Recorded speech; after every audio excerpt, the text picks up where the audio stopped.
Good evening. Yeah.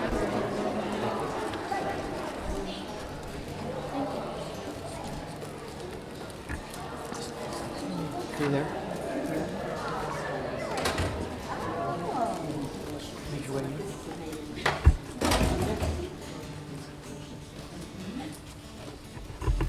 Fireplace around here. Huh?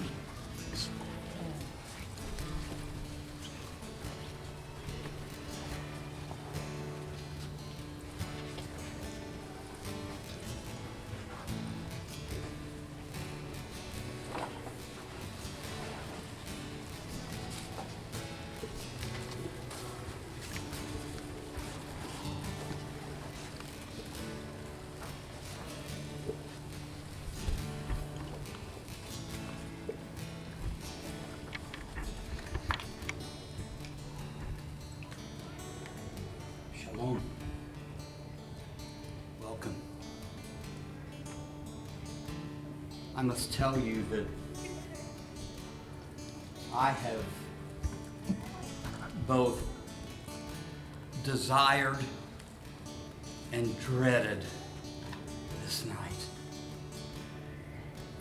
I've dreaded this night because I knew that one of you would betray me. Another one of you would deny that you even know my name, that you know me at all. And most of the rest of you, when things got really tough and I needed you the most, you just forsook me and fled.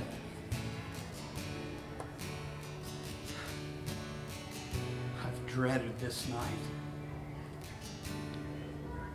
But I also desired for this night to come because you see, this night, this celebration that we have celebrated for so many years, ever since Moses first uttered the words to us about putting the blood of the Lamb on the doorposts in Egypt.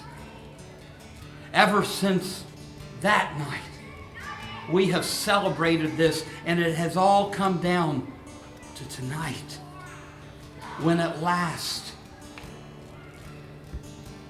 it would be fulfilled. What God meant for it all along, what He intended, what He envisioned the entire time was now here. This Passover would be complete. This Passover would be finished once for all. That night we began to eat and I had some bread and I took it and tore some off, and then I passed it to my disciples and they took it and tore some off and passed it on down to their brothers. As they did that, I told them, I said, this is not any ordinary bread. This is my body. This bread is my body, which is broken for you. And from this day on, as often as you partake of this, every time you eat, remember what I have done for you. We all ate.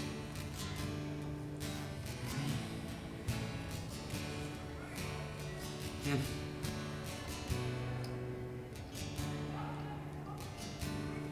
after the dinner was almost complete, we took the cup, the last cup. And I looked at them and I said, I want you to know that this cup that you are going to drink tonight is going to be different than anything you have ever drank before. Because this cup is the cup of the new covenant. From this day forward, nothing will ever be the same. This cup is my blood, which is shed for you, for the forgiveness of your sins. And from this day on, every time you take a drink of this cup, remember what I have done for you. Remember. Drink with me, please.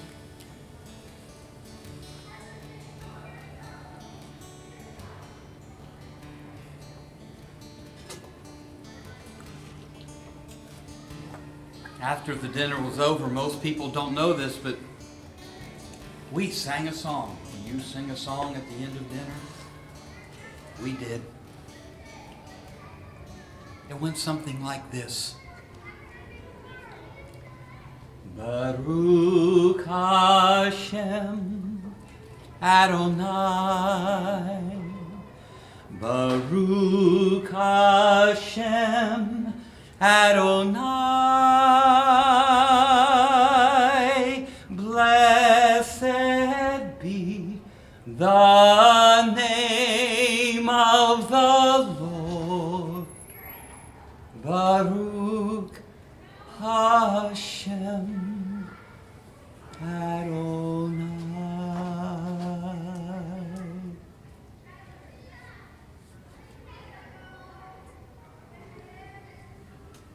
Let's make our way outside.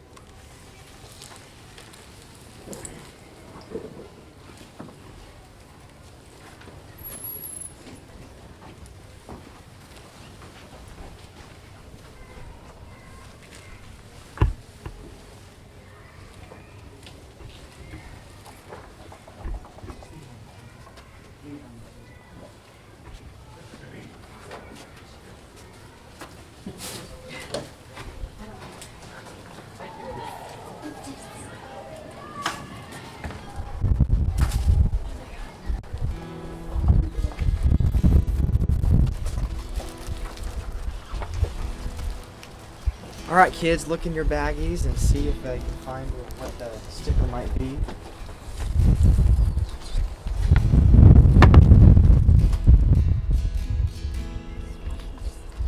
We're going to be walking through the rest of these, so just be careful as you're walking through. The ground is very uneven in places, so watch your footing. We've got the golf cart here to help you along the way if you need it. What sticker do you think it goes for number one? Jesus. There you go, Jesus. And do you guys know what happened after the Last Supper? What happened next in the story? I forget his name, but he Well, yeah, he went somewhere to pray. Do you know where he went to pray? Garden of Gethsemane. So that's where we're going to be going right now. So if you guys will follow me.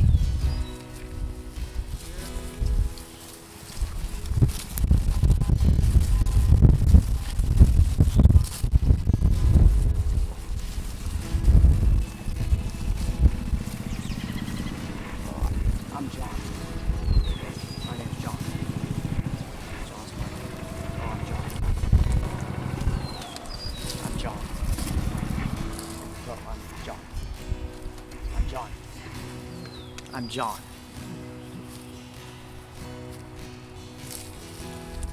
I have a question for you. Have you ever fallen asleep while praying to the Father? I have. Have you ever had any regrets? I have. 1,000 times I have. No, 10,000 times I have since that night in the garden with Jesus. The 12 of us were together there with him. Something wasn't right. There was a heaviness in the air. You could almost smell it. It was so thick as to be able to cut it with a knife.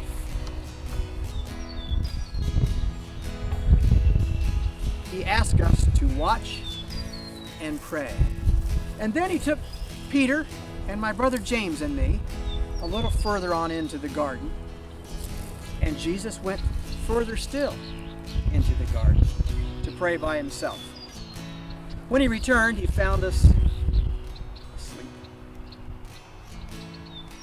I regret that. He spoke to us and then went back further into the garden to continue his prayer. And when he returned, we were asleep. I regret that. A third time, he went apart into the garden to pray. And when he returned, we were all asleep. Oh, how I regret that. 10,000 times I regret that. Because his next words to us were, "Here is my betrayer."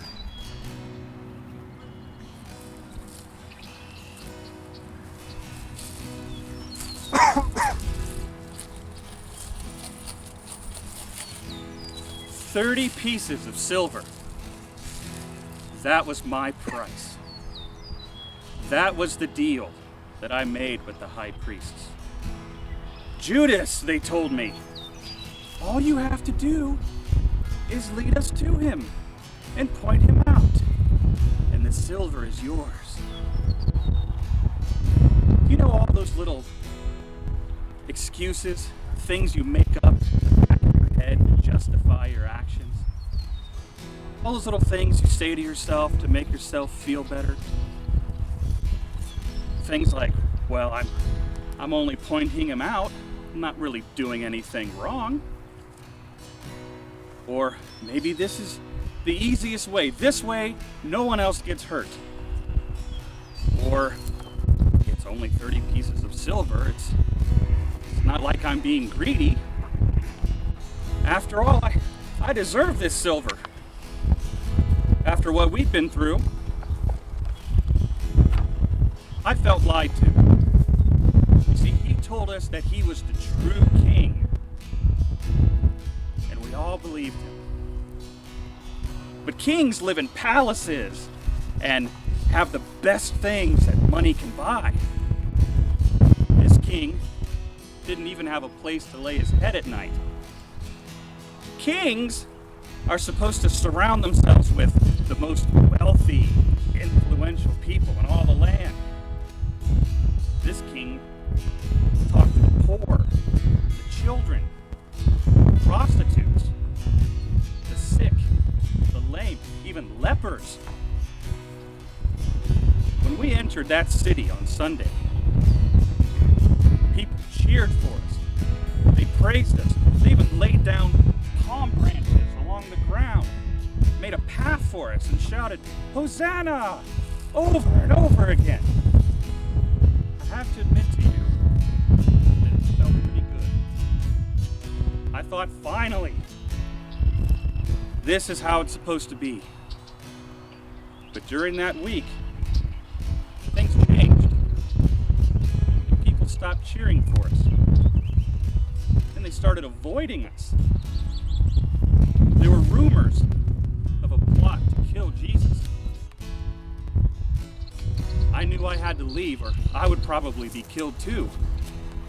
I had no choice. I still don't know how he knew I was the one that would betray him. Still don't know how he knew that. All I know is that I will never forget the look on his face when he handed me that cup. And when they took him away,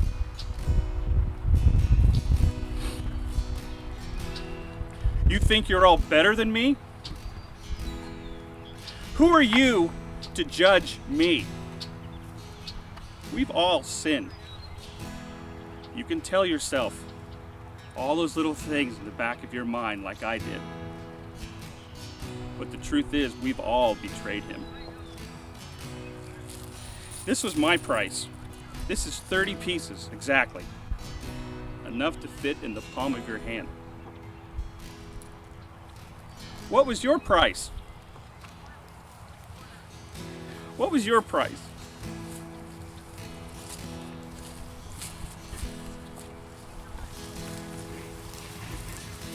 Looking at your stickers, guys, what do you think goes on this station?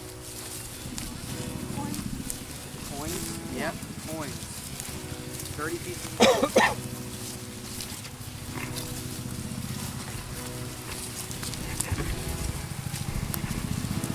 So after the Garden of Gethsemane, they arrested Jesus. When Jesus was arrested, after that, his disciples were left all over and confused, and we're about to meet up with some of them right now. See that man? The man over there? I saw him earlier today, and I thought I knew him, but I couldn't place him. I work at Caiaphas's house, the high priest, and I'm sure that I've seen him there before. So I asked him, "Aren't you one of the group that follows Jesus?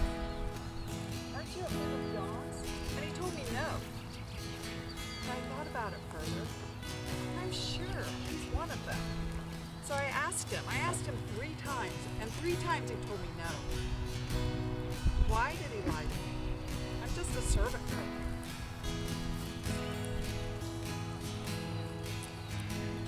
I had bet my life that I would never deny Jesus. And then only a few hours later, I couldn't even tell the truth to a servant girl. I don't know what came over me. Have you ever hurt anybody that you love? Maybe your wife, or your husband, maybe your father or your mother. Do you still remember seeing the hurt in their face?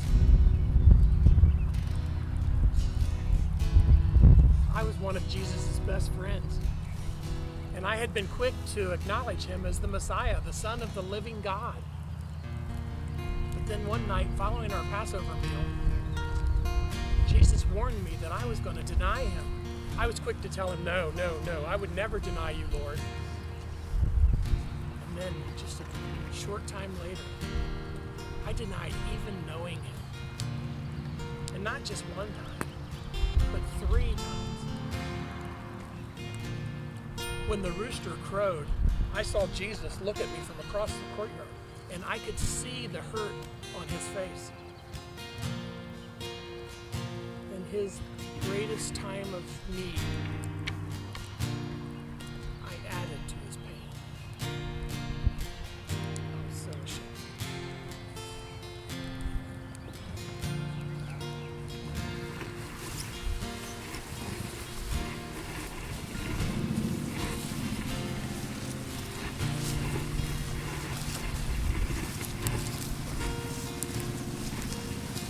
That night, they beat our Savior pretty good. And the next day, there was a trial.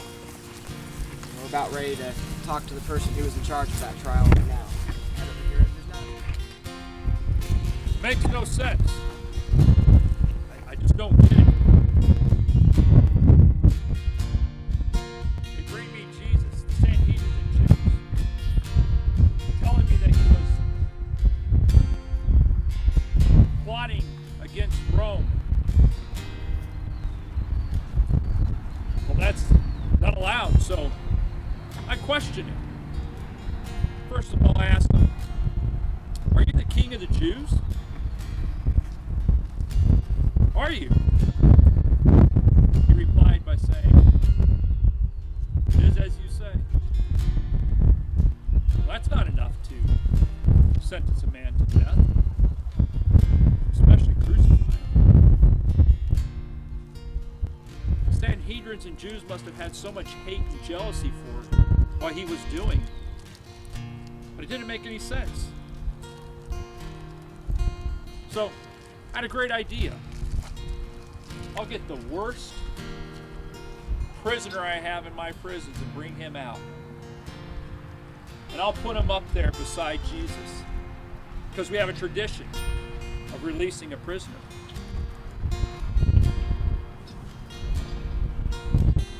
The crowd started getting rowdy. and out of control. And I said, which one do you want me to release? Barabbas or Jesus? And they started yelling they wanted me to release the prisoner,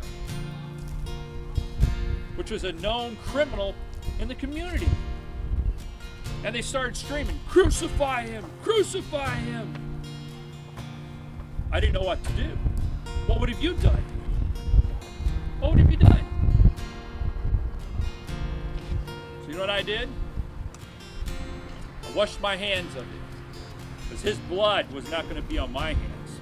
It was on the hands of all the Jews and all the Sanhedrins. What would have you done?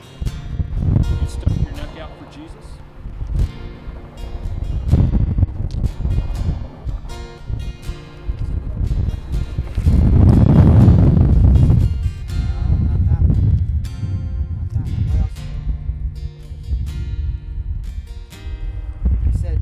He said a word a lot. What did they call Jesus? King of the Jews. Is there a crowd in there? Yeah.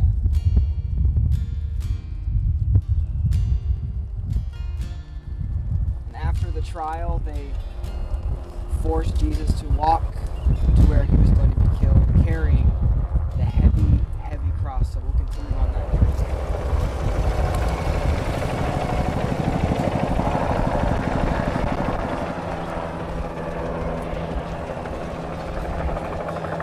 Had a dream, I mean something that you waited your whole life for, you saved up for, your entire life, and you knew this is your one chance? I had that dream. My dream, Simon of Cyrene, it's a small town, North Africa, trading town. My dream was to go and celebrate Passover in the holy city of Jerusalem. That was my dream, and I worked hard and I saved for it. Me and my two sons got on a boat. It took us about a month to get there. It was not a fun trip, let me tell you. But can you imagine our feelings when we got off of that boat and there were the walls of Jerusalem? I cannot describe to you that here I was, the one chance of my life, and I was there. But as soon as I stepped off the boat, I noticed there was a dark mood in the city. It's not what I was expecting. This was supposed to be a joyous celebration. And the crowds were amazing, and I noticed the crowds had a mood to them. And as the crowds worked their way through, and me and my boys worked our way through the crowds, we came up to the street leading out of the city to Golgotha, and the crowds were crammed against this street, and they were screaming and yelling words of anger and hate, and I couldn't understand it. And I heard this name, Jesus, this guy that I had heard about. People were saying he was the Messiah, and I thought maybe we're going to get to see him. So me and my boys, we worked our way up through the crowd to the edge of the street, and as we approached the street, right there in front of me on the ground was Jesus, or what was left of him, beaten, bloody, bruised. And he was lying in the street, and a cross was lying there next to him. And before I had the chance to wrap my mind about why are they doing this to the Savior, to the Messiah, a Roman soldier grabs me by the arm, yanks me into the street, and he says, pick up that cross and carry it. I started to protest, but before I could protest, he shoved me to the ground. He said, pick it up. I didn't know what to do. I saw Jesus lying there bloody, but all I could focus on was that cross. And as I bent down to pick it up, it was covered in his blood, and I knew as soon as I touched it, my dream was crushed. My dream was done. I am now unclean, and I cannot celebrate the Passover meal. My one chance, and now I'm unclean, and I can't celebrate it. It's not fair. It's just not fair. I don't understand. It's not fair.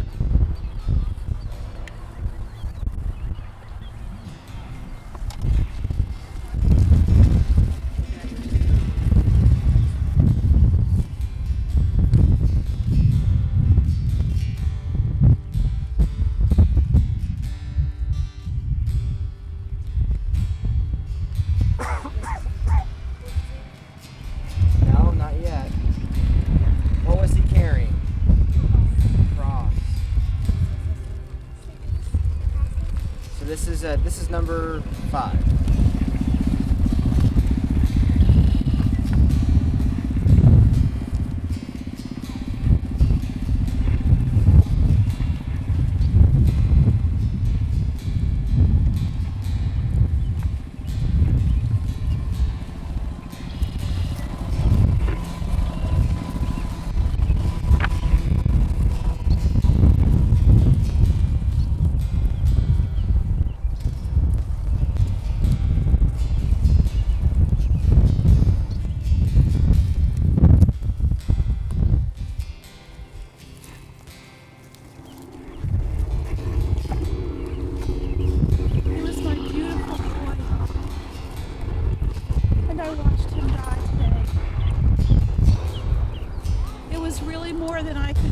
see, and yet I was compelled to watch. I could not look away. He had been beaten with whips and forced to carry a heavy cross through the streets until he was so exhausted that someone else had to take it for him.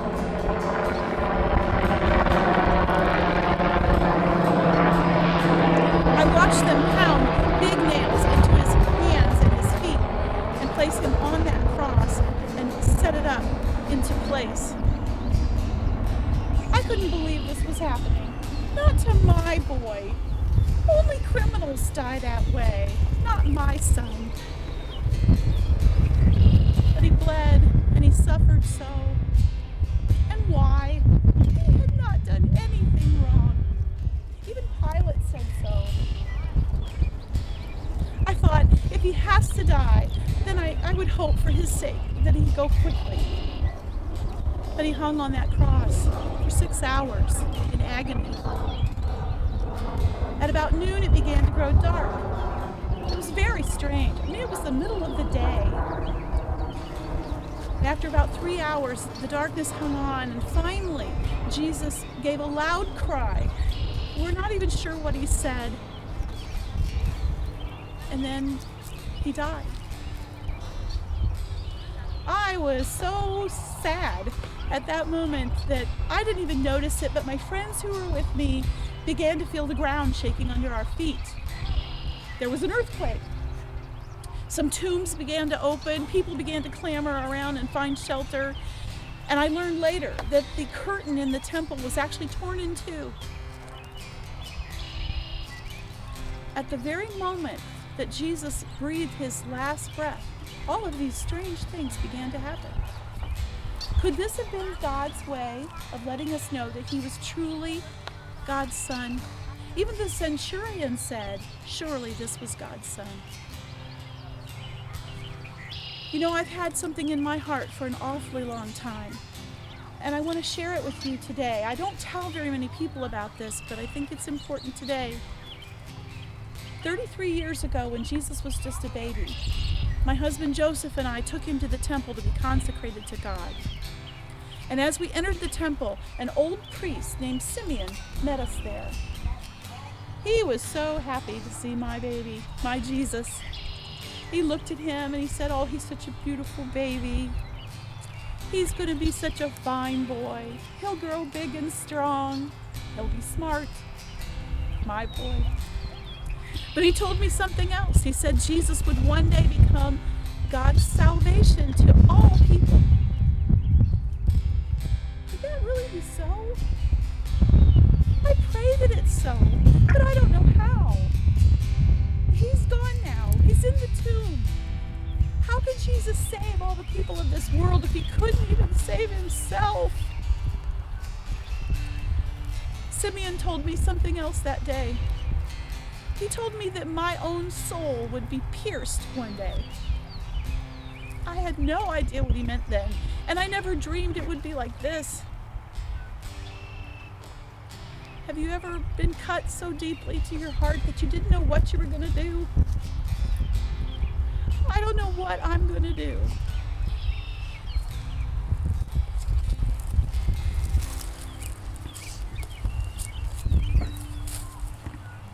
As a soldier in the Roman army, I was following orders.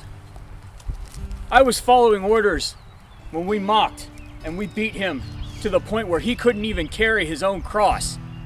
And I had to pull someone from the crowd to carry it for us.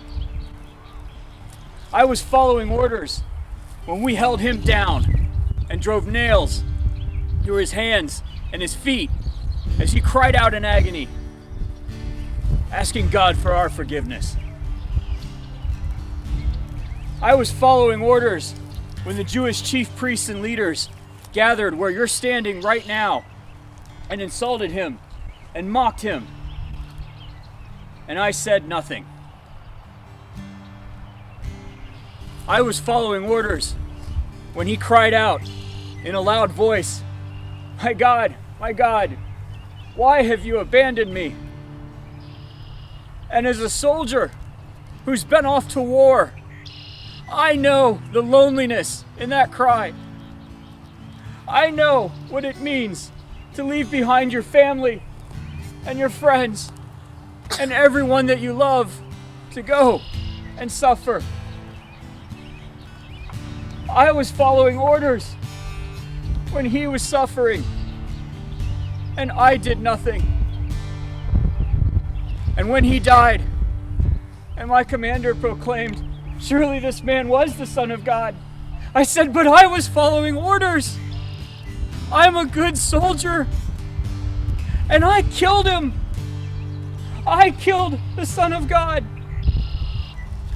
I was following orders. I was professional. I was obedient. I was faithful. And I was blind. And I was numb to what I was really doing. And so I killed him. Look at my hands. Every time I look at my hands, I see the hands that killed the Son of God. Whose orders are you following? Do you mock him like I did? Do you stand by silently while others insult him like I did? Do you do nothing while he suffers like I did? Do you kill him with your actions because you don't really see him as the Son of God like I did?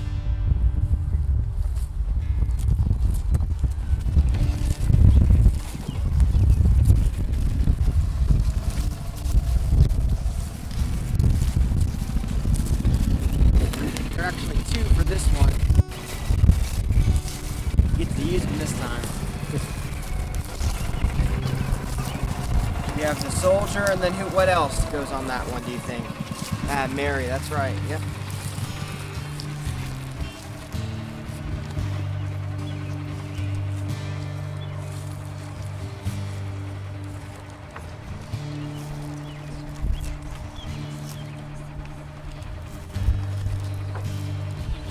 After this last station, you'll have a chance at the end to write something on the tune, to write a reflection, to write just maybe a remembrance of this time in this season. So I encourage you after they're done to be able to go up and write on the tune. There'll be markers up there for you guys to use. So we'll head back to the last station.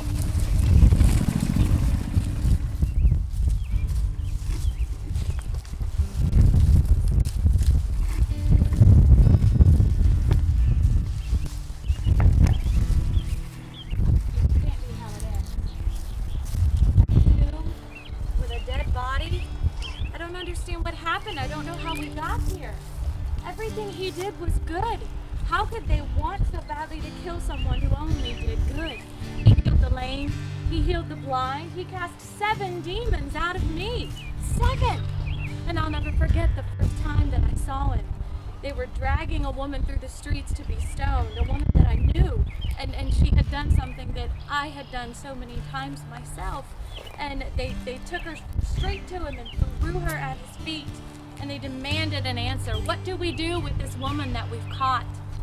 And all he said was, "He who has no sin cast the first stone." And I was hiding behind a tree. And I was too scared to even come out and help her. I wanted to help her so badly, but I couldn't do anything. And one by one, they just dropped their stones and walked away. They didn't know what to do or say either. And then he walked past me, and he stopped and looked at me and said, "Come with us." And I said, "I take orders from no man. I go where I want to go. I am free." And with the most piercing look in his eyes, he looked at me and said, "You're not free, but you could be." And I wanted to know more. I didn't know what that meant. So I said, "You treated her like she was worth something." He said, "She is, and so are you." So I followed him. And I had never known such a peace and love and forgiveness in all my life. And as the crucifixion was happening, I couldn't leave his mother. I couldn't leave Mary alone. And I stayed right by her side, and we tried to get as close to him as we could. And at one point, following him through the streets, he fell down, and with that weight of the cross on him, Mary ran to her son, and I followed her. But we couldn't get near him. All we wanted to do was give him a sip of water or to wipe the blood from his eyes. And all the soldiers just pushed us back and started screaming at us. And that's what I remember. I remember the screaming and the pounding of the hammer and the nails and the laughing and the soldiers mocking him and the crying and then the silence. And we took him down as gently as we could and we brought him here to this tomb. But what happens to us now? What happens to me? What happens to all of his followers that have put all of their faith and hope in this Savior? Now he's gone. Is this how it ends?